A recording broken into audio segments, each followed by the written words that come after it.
تو محترم ساتھیوں، یہ تو میں آپ کو شارٹ سی اوپر وہ ساری ڈیٹیل بتا دی. اب میں آپ کو بتاتا ہوں کہ مختلف جو رائٹر ہیں، مختلف مورخ ہیں، تو ان لوگوں نے دراوڑ ہسٹری کے بارے میں کیا کہا ہے، ان لوگوں نے ہماری فیملی کے بارے میں کیا لکھا ہے. تو سب سے پہلے مسلم مورخ ہے علامہ رشید اختر ندوی. وہ لکھتے ہیں اس دنیا میں آج تک جتنے بھی قدیم شہروں کی کھدائی کی گئی، قوم دراوڑ کا بلدیاتی نظام ہی منظم اور مربوط تھا. مزید لکھتے ہیں دراوڑ لوگ بڑے صفائی پسند تھے، سے متعلقہ اصولوں کا بڑا خیال رکھتے تھے، نکاسی آب کا خوب اہتمام رکھتے تھے. رہائشی مکان 2 منزلہ اور ہوادار تھے. مکانوں کے اندر اور باہر نفیس پیچیدہ گلکاری کے گوناگون نمونے پائے جاتے تھے. ان کی عبادت گاہیں نہایت ہی خوبصورت ہوتی تھیں.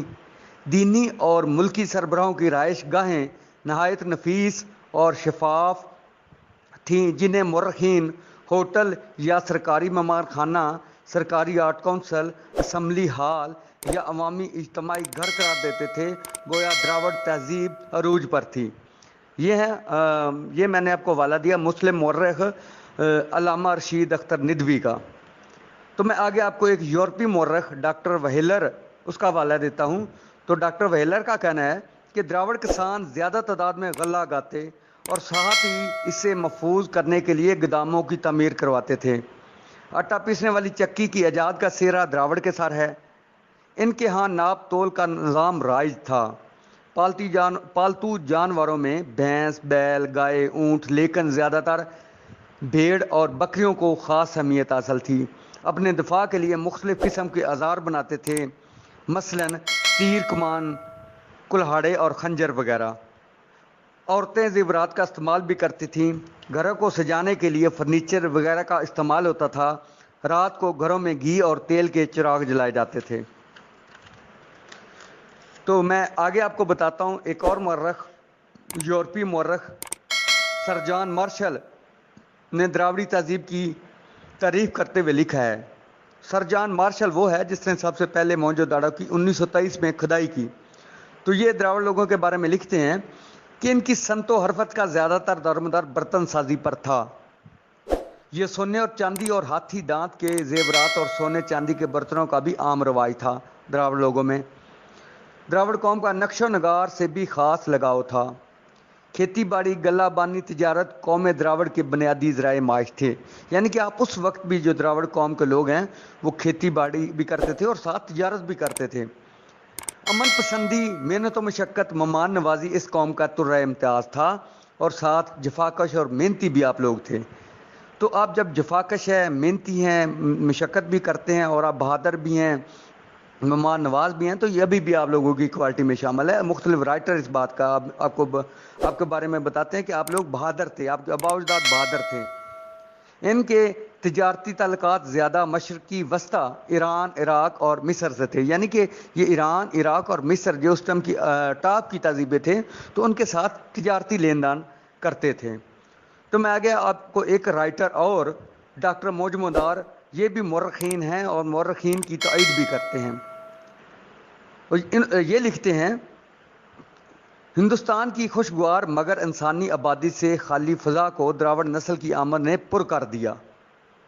گرم مرطوب علاقے سے تعلق رکھنے کی وجہ سے دراوڑ قوم کا رنگ کالا، سیاہی مائل بھی تھا، قد و قامت کے لحاظ سے پست اور درمیانہ قد کے بھی تھے. تو گرم مرطوب علاقے جیسے عرب ہے اور ایران، عراق، میسوپوٹیمیا، تو یہ بہت سارے لوگ یہ اس بارے میں نہیں جانتے یا ریسرچ ابھی ان کے کام میں. تو وہ افریقہ کے ساتھ جو کہتے ہیں کہ دراوڑ لوگ افریقہ سے تعلق رکھتے تھے، تو بے شک چند لوگ افریقہ سے بھی آئے تھے، لیکن زیادہ تر عرب، ایران، عراق، مصر، میسوپوٹیمیا اور افریقہ کے نزدیک کے جو لوگ تھے وہاں سے لوگ ہجرت کر کے ہمارے لوگ آباء و اجداد تھے. اس لیے ان کا جو رنگ کالا تھا، سیاہی مائل تھا، پست قد کے تھے، جلد جو ہے وہ چکنی تھی، کھردری تھی، ناک موٹی، سر لمبوترے، جسم نہایت مضبوط تھے. اس لیے آج بھی قوم دراوڑ اپنے آباء و اجداد کا ہی چربا معلوم ہوتے ہیں. یعنی کہ رنگ ڈھنگ اور نقش و نگار سے اپنے آباء و اجداد یعنی کہ جو دراوڑ لوگ کے شروع میں لوگ تھے.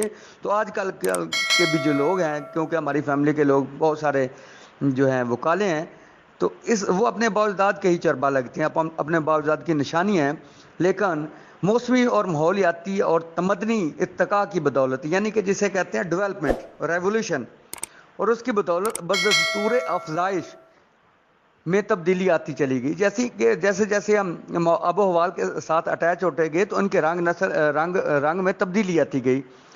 تو اس کی وجہ سے بہت سارے لوگ دراوڑ ہیں، ان کے رنگ گندمی ہیں اور سفید بھی ہیں. دراوڑ قوم کی آمد کی وجہ سے خطہ برصغیر زراعت، تجارت، صنعت و حرفت کی وجہ سے تمدنی اعتبار سے عروج پر تھا. یعنی کہ آپ کے جو آباء و اجداد تھے انہوں نے اتنی تجارت اور اتنی یہاں پہ محنت کی کہ اس کی وجہ سے آپ لوگوں کا جو اس ٹائم کا تمدن ہے وہ عروج پہ تھا. اس لیے مورخین نے دراوڑی تہذیب کو مصری اور ایرانی تہذیبوں پر اہمیت دی ہے. دوسری تہذیبوں کی نسبت دراوڑ تہذیب بڑی اہمیت کی حامل رہی تھی. ان لوگوں کا رہن سہن، زراعت، تجارت، صنعت و حرفت کا انداز دوسری قوموں کی نسبت منفرد تھا. یہ لوگ بلا کے مہمان نواز تھے، اس لیے ہر آنے والے کا پرتپاک استقبال کرتے تھے. تو یہ ڈاکٹر موج مدار مورخ ہے، وہ اپنے کتاب میں لکھتے ہیں.